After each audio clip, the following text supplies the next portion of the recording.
23 million people out of work right here in the United States. And now more American jobs are being shipped to China. Nearly 200 employees at this Sensata plant in Illinois are about to be laid off.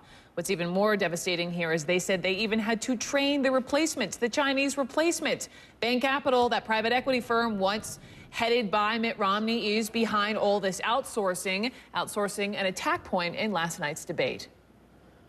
When he talks about getting tough on China, keep in mind that Governor Romney invested in companies that were pioneers of outsourcing to China.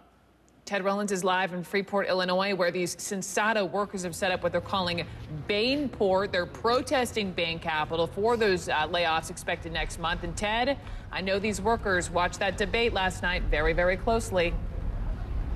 Absolutely. This is what they call Bainport. You can see it's right across the street from the Sensata factory.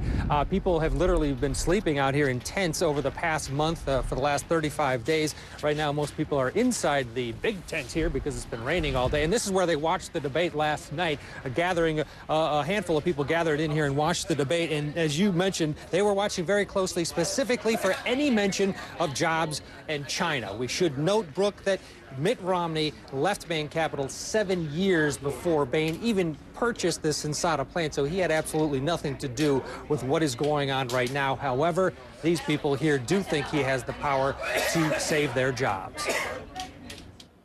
The guy that's running for president, who has the nerve to stand behind a podium and says jobs are a top priority and talk about getting tough on China, and his company's moving my job to China the day before Election Day. And, Brooke, we did get a statement from the Romney campaign saying, in part, Bain invested in Sensata in 2006, 7 years after Governor Romney left the firm. Only the president can level the playing field with China, and President Obama has failed to stand up to China's unfair competition. A lot of angry and worried people here, Brooke, worried because, of course, they are losing their job. Some of them will be losing their job later this month. Some will be losing their job at the end of the year.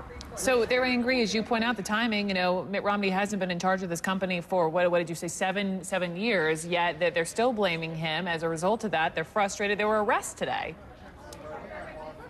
Yeah, there were. And the reason they're blaming Mitt Romney is because they think that he did set the table for this, and they believe that he does have the power to save their jobs. There were 6 arrests today at the plant. These folks say expect more arrests as the year continues here, as they shut down the plant. Ted Rollins, thank you.